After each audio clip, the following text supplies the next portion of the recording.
When it comes to getting your news, I have two questions. Who do you trust and why?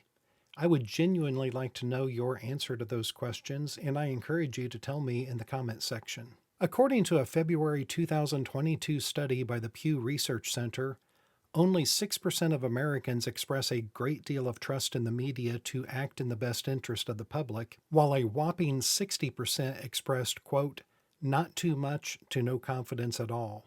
Let that sink in for a moment. 60% of Americans expressed not too much to no confidence at all in the media. The only group that scored lower than the media was elected officials.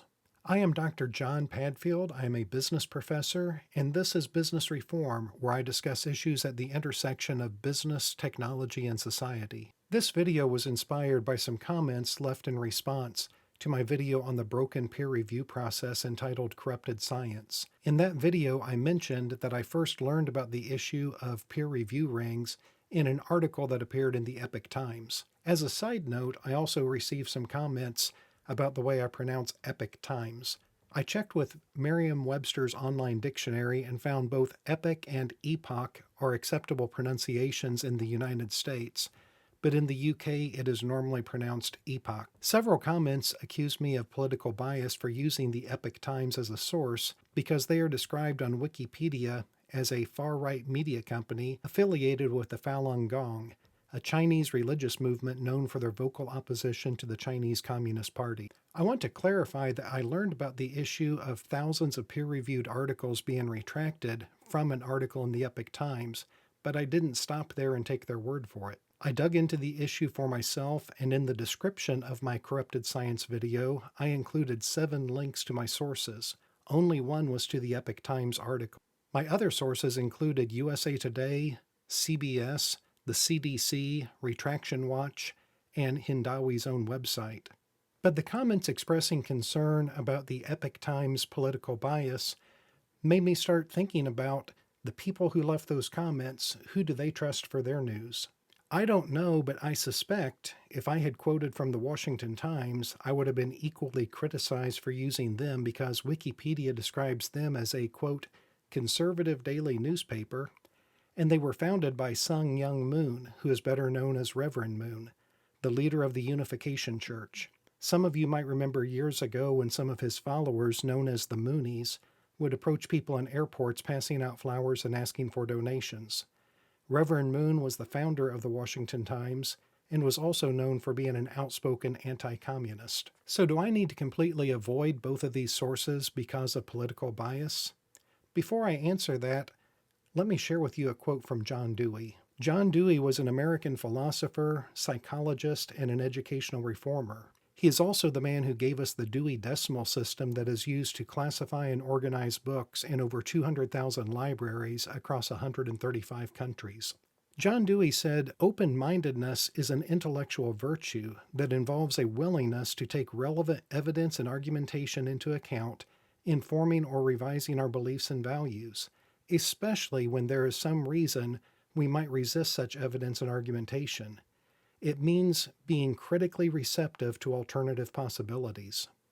There is a key phrase in what I just read, being critically receptive to alternative possibilities.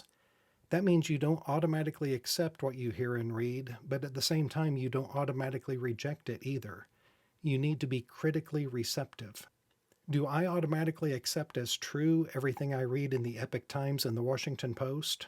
No, that would be foolish. But at the same time, do I automatically reject everything that I read in the Epoch Times and the Washington Post? No, that would be foolish as well. I have already shown who owns the Epoch Times and the Washington Times, but what about the Washington Post and the New York Times? The Washington Post was purchased by Jeff Bezos, the wealthiest man in the world from 2018 to 2020. The New York Times is not owned by any single person, but the largest stockholder is Carlos Slim, the wealthiest man in the world from 2010 through 2013. But I am really not that concerned about potential biases of the two wealthiest men in the world, even though between their newspapers they have the ability to influence 135 million visitors per month to their websites. I think that's a relatively small issue. My bigger concern is the groupthink that occurs among the majority of all of the other media outlets. I am going to broaden this discussion beyond news sources because sports and entertainment and even some video games have become politicized in recent years.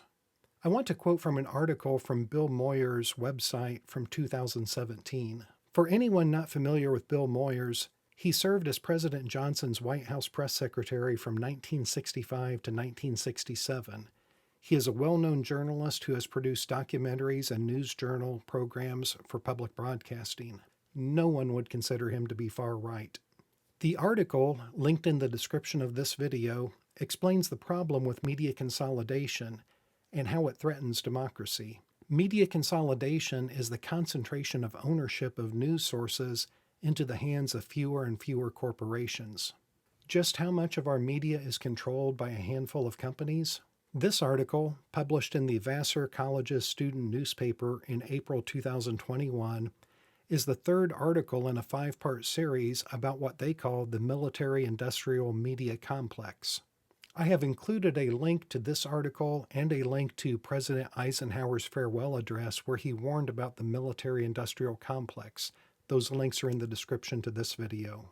The article was published 2 years ago this month, and it pointed out that in 1983 there were 50 dominant media corporations, but by 2021 there were only 5 conglomerates who owned approximately 90% of the media in the United States, including newspapers, magazines, book publishers, motion picture studios, and radio and television stations. These 5 conglomerates buy and sell media outlets between themselves, so ownership is constantly changing. The information that follows is from a 2021 article and was accurate as of about 2020.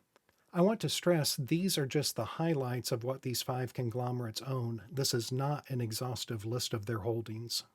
AT&T owns Time Warner, CNN, and HBO, Cinemax, Hulu, TMC, TBS, TNT, New Line Cinema, Warner Brothers, Cartoon Network, Castle Rock Entertainment, Time Magazine, DC Comics, and numerous video game companies and other media outlets. Comcast owns NBC, CNBC, MSNBC, DreamWorks, Telemundo, USA Network, Bravo, The Weather Channel, Sci-Fi, Universal Pictures, and many other media outlets.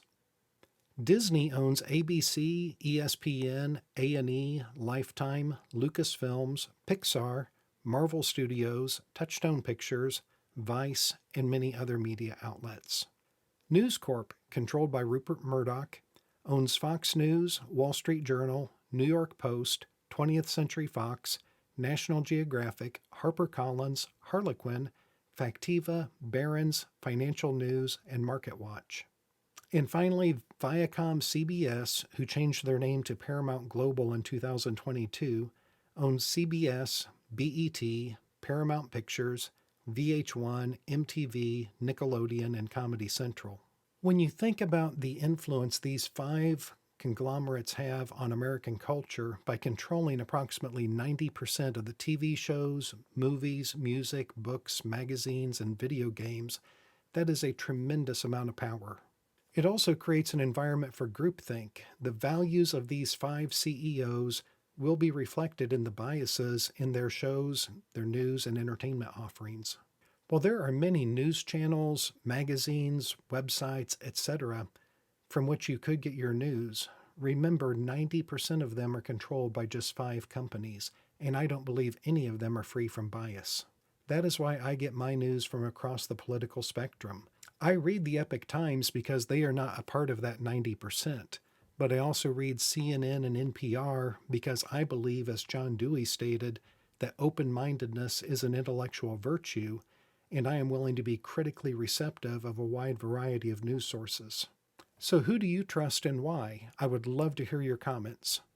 Please consider subscribing if you enjoyed this video, and thank you for watching.